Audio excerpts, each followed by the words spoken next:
오늘 시간에는 신령한 몸으로 어린 양의 신부가 되어 이 제목으로 하나님의 말씀을 상고해 보도록 하겠습니다. 하나님의 택하신 백성들은 이제 썩어지지 아니하는 신령한 몸으로 변화가 되어서 어린 양의 혼인잔치에 들어가게 됩니다. 그래서 그 어린 양의 혼인잔치에서 그 신령한 몸을 입고 어린 양의 신부로 택하신 모든 백성들이 나타나게 되겠습니다. 그래서 태초부터 이 마지막 날까지 택하심을 받은 모든 백성들은 영의 몸으로 변화가 된다는 것. 그래서 우리 백성들이 알아야 될 것이 있는데, 현재 율법의 저주 아래 매여 있는 것이 있습니다. 율법의 저주 아래 매여 있는 것이 있는데, 현재 몸이 매여 있습니다. 율법의 저주 아래 이 땅에 모든 사람들의 몸이 매여 있다는 것. 그래서 주님께서는, 십자가를 지신 주님께서는 바로 율법의 저주에서 택하신 백성들의 영혼을 속량을 하시게 되었습니다. 그 율법의 저주로 영혼이 음부에, 바로 지옥으로 떨어질 수밖에 없었는데, 그 음부에 떨어지는 백성들의 영혼을, 그 지옥에 떨어지는 백성들의 영혼을 그 율법의 저주로부터 속량을 하시게 되었다는 것. 그래서 갈라디아 3장 13절에서 그리스도께서 우리를 위하여 저주를 받은 바 되사 율법의 저주에서 우리를 속량하셨으니 기록된 바 나무에 달린 자마다 저주 아래에 있는 자라 하였습니다. 자, 여기에서 그리스도께서 율법의 저주에서 우리를 속량하셨다고 말씀하셨습니다. 그래서 우리의 영혼을 그 십자가에서 달리셔서 속량을 하셨다는 사실입니다. 그런데 백성들의 몸이 아직 사망에 이르고 있습니다. 그 몸이 무덤으로 들어가는 것이 역시 율법의 저주가 된다는 사실입니다. 영혼이 그 지옥으로 가는 것도 율법의 저주가 되겠고, 백성들의 사람들의 몸이 무덤에 들어가는 것도 역시 율법의 저주가 되겠습니다. 그래서 주님께서 우리를 속량하셨는데 또 우리 예수 믿는 택하신 백성들이 이 몸의 속량을 기다리고 있다는 사실입니다. 그래서 로마서 8장 23절에서 그뿐 아니라 또한 우리 곧 성령의 처음 익은 열매를 받은 우리까지도 속으로 탄식하여 양자될 것 곧 우리 몸의 속량을 기다리느니라. 자, 여기에서 우리 몸의 속량을 기다린다고 하였습니다. 율법의 저주에서 우리를 속량을 하셨는데 또 속으로 탄식하여 우리 몸의 속량을 기다리고 있다는 것. 왜냐하면 주님께서는 그 율법의 저주에서 백성들의 영혼을 속량을 하셨기 때문입니다. 그래서 우리가 성령을 받아서 하나님을 아버지라 부르짖고 있어도, 하나님을 아버지라고 부르짖고 있어도 속으로 탄식하여 우리 몸의 속량을 기다리고 있다는 사실입니다. 왜냐하면 우리의 몸이 아직 하나님의 자녀가 되지가 못했습니다. 우리의 몸이 양자 될 것을 기다리고 있다는 것. 하나님의 자녀가 되었으면 죽지를 않습니다. 하나님의 자녀가 되었으면 죽지를 않는데 아직 우리의 몸은 양자 될 것을, 우리 몸의 속량을 기다리고 있다는 사실입니다. 그래서 바울까지도 속으로 탄식하여 몸의 속량을 기다린다고 말씀을 하였습니다. 그래서 고린도후서 5장 1절에서 만일 땅에 있는 우리의 장막집이 무너지면 하나님께서 지으신 집 곧 손으로 지은 것이 아니요 하늘에 있는 영원한 집이 우리에게 있는 줄 아느니라. 참으로 우리가 여기 있어 탄식하며 하늘로부터 오는 우리 처소로 덧입기를 간절히 사모하노라. 자, 여기에서 바울이 하늘에 있는 영원한 집이 우리에게 있는 줄을 안다고 말씀을 하고 있습니다.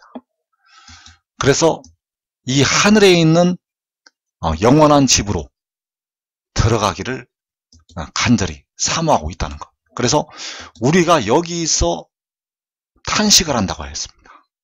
바로 로마서 8장 23절의 말씀처럼 우리까지도 속으로 탄식하여 우리 몸의 속량을 기다린다고 말씀하였습니다. 그래서 하늘로부터 오는 그 우리 처소로 덧입는 것이 이제 몸이 변화가 되어서 썩어지지 아니할 몸으로 이제 영의 몸을 입는 것이 되겠고, 그 영의 몸을 입고 하늘에 있는 영원한 집으로 백성들이 들어가게 된다는 사실입니다.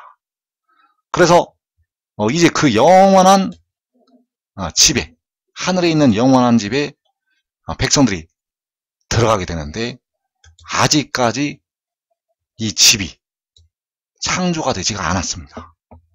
아직까지 이 집이 창조가 되지 않았는데, 이제 하나님께서 그 백성들을 위해서 계시록 7장에서 이 하늘에 영원한 집을 창조하시게 됩니다. 그래서 그 영원한 집에 들어가는 순서가 있습니다.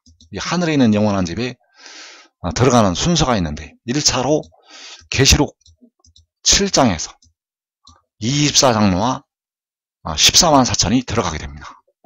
자, 이 24장로는 환란이 일어나기 전에, 이 땅에 원수마귀가 땅으로 쫓겨내려와서 환란이 일어나기 전에 주 안에서 사는 형제들이 되겠고, 이들이 그 영원한 집에 이 14만 4천과 함께 들어가게 됩니다.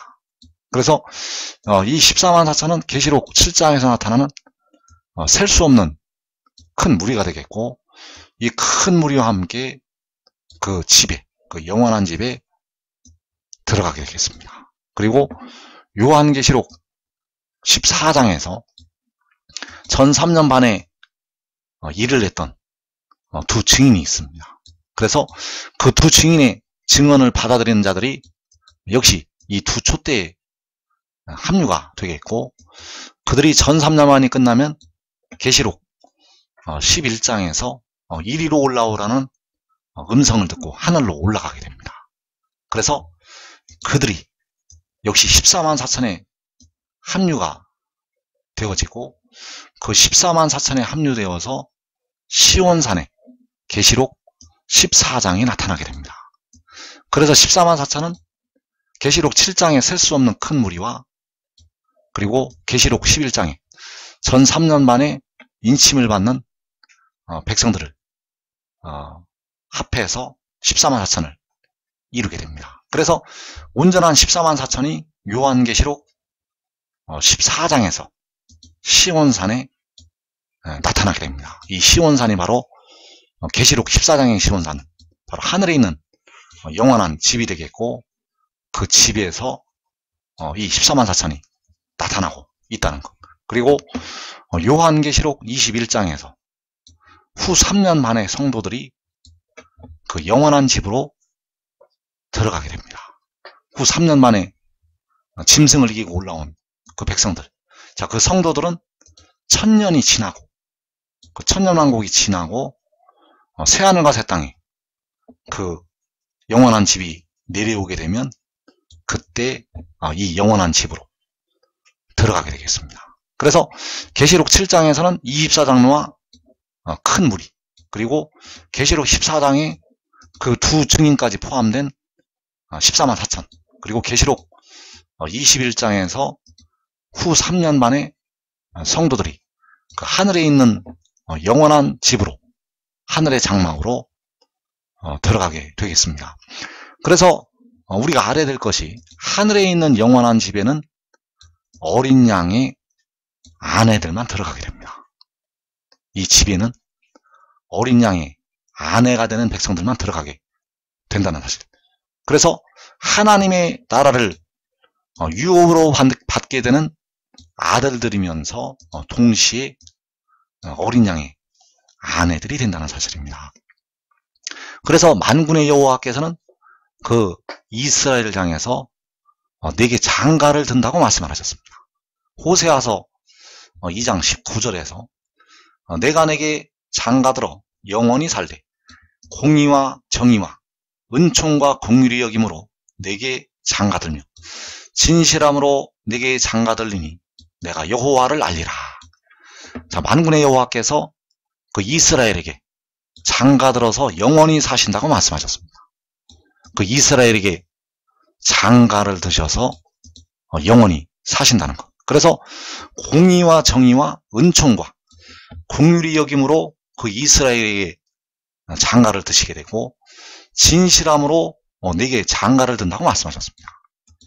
그래서 이 장가를 드는 것이, 만군의 여호와께서 장가를 드는 것이 바로 어린 양의 혼인잔치가 된다는 사실입니다. 왜냐하면 어린 양을 통해서 여호와께서 이스라엘과 장가를 드시기 때문입니다.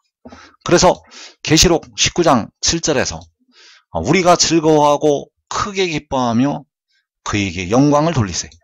어린 양의 혼인 기약이 이르렀고 그의 아내가 자신을 준비하였으므로 그에게 빛나고 깨끗한 세마포 옷을 입도록 허락하셨으니 이 세마포 옷은 성도들의 의로다 하더라. 자, 여기에서 어린 양의 혼인 기약이 이르렀다고 말씀을 하였고 그의 아내가 자신을 준비하였다고 말씀하였습니다. 그래서 그의 아내, 바로 어린 양의 아내는 24장로와 14만 4천이 되겠습니다. 그 어린 양의 혼인 기약이 이르렀는데 그의 아내가 바로 24장로와 14만 4천. 그래서 이들이 자신을 준비를 하였다고 말씀을 하시고 있습니다. 그래서 현재 우리 백성들이 알아야 될 것이, 현재 백성들의 몸이 율법에게 매여 있습니다.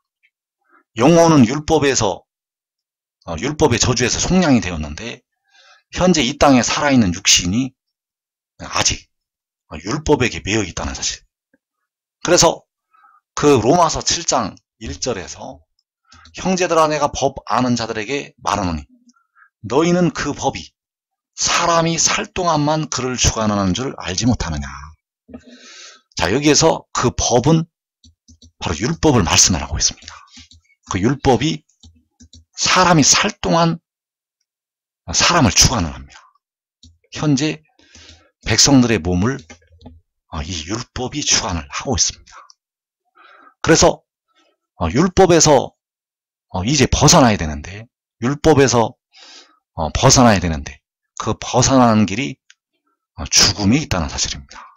왜냐하면 죽으면 그 매임에서 벗어나기 때문입니다. 그래서 바울은 이것을 비유로 남편과 아내의 관계로 말씀을 하고 있습니다. 그래서 로마서 7장 2절에서 남편이 있는 여인이 그 남편 생전에는 법으로 그에게 매인받으나 만일 그 남편이 죽으면 남편의 법에서 벗어나느니라. 그러므로 만일 그 남편 생전에 다른 남자에게 가면 음녀라. 그러나 만일 남편이 죽으면 그 법에서 자유롭게 되나니 다른 남자에게 갈지라도 음녀가 되지 아니하느니라. 자, 남편이 있는 여인이 남편이 살아있을 때는 법으로 그 남편에게 매인바가 된다는 것. 그러나 남편이 죽으면 남편의 법에서 벗어난다고 말씀을 하셨습니다. 그래서 만일 그 남편이 살아있을 때 다른 남자에게 가면은 음녀라고 칭하게 된다는 사실. 그러나 만일 남편이 죽으면 그 법에서 자유롭게 된다고 말씀을 하고 있습니다. 그래서 남편이 죽으면 그 법에서 자유롭게 되는데 현재의 남편의 역할을, 백성들의 육신의 남편의 역할을 이 율법이 하고 있다는 사실입니다. 그래서 이 율법에서 벗어나려면 결국 죽어야 됩니다. 결국 죽어야 되는데 남편이 죽는 것이 아니라 내 자신이 죽는다는 사실입니다. 죽으면 그 법에서 자유롭게 된다는 사실입니다. 죽으면 이제 그 법의 매임에서 벗어나게 된다는 사실.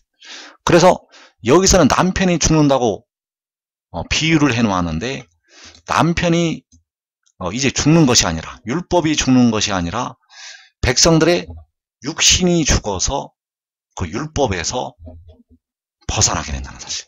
그래서 이어지는 로마서 7장 4절에서 그러므로 내 형제들아 너희도 그리스도의 몸으로 말미암아 율법에 대하여 죽임을 당하였으니, 자, 너희가 율법에 대해서 죽임을 당하였다고 말씀하고 있습니다. 왜 죽임을 당하였는가? 이 율법에서 벗어나서 그리스도의 몸에게로 가야 되기 때문입니다.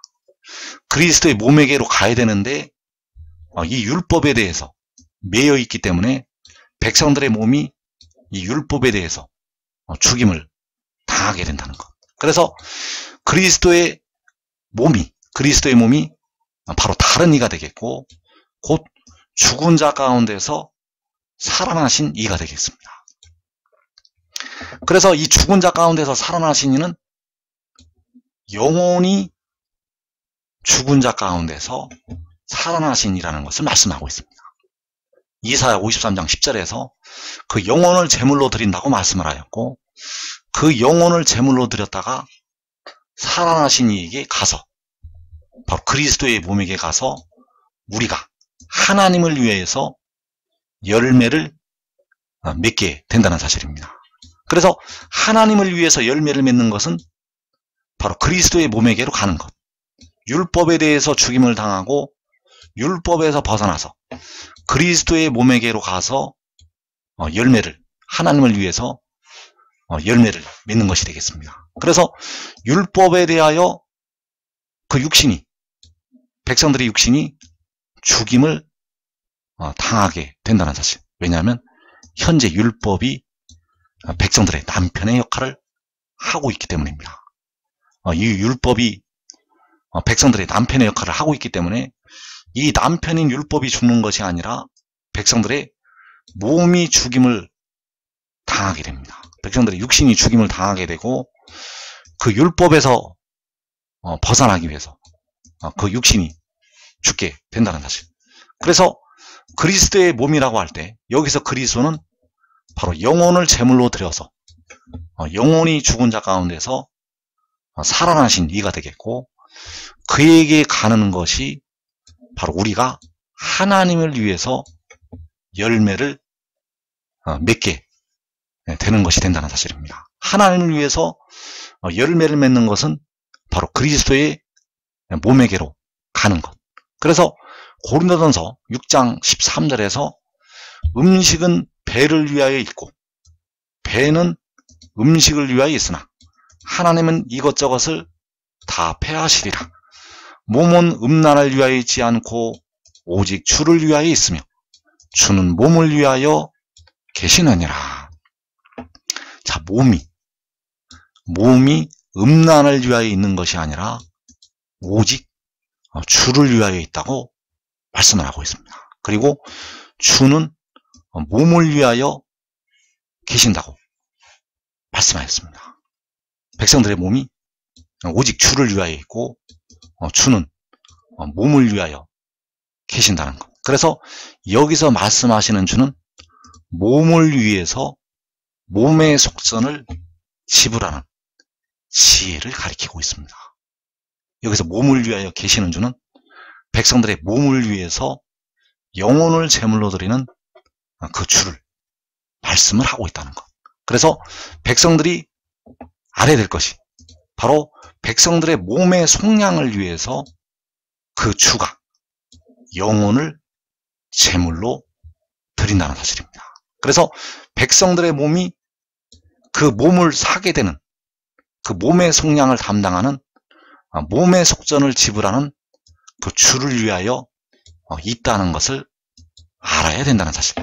그래서 그리스도의 몸으로 말미암아서 율법에 대하여 백성들의 육신이 죽임을 당하게 되고 이제 그리스도에게로 가서 하나님을 위해서 열매를 맺게 된다는 사실. 그 열매가 이제 영생에 이르게 되는 거룩함에 이르러서 영생에 이르게 되는 열매가 되겠고, 이 열매가 바로 그리스도의 몸에게로 갈 때 백성들에게 임하게 됩니다. 그래서 고린도전서 6장 15절에서 너희 몸이 그리스도의 지체인 줄을 알지 못하느냐? 내가 그리스도의 지체를 가지고 창녀의 지체를 만들겠느냐? 결코 그럴 수 없느니라. 창녀와 합하는 자는 그와 한 몸인 줄을 알지 못하느냐?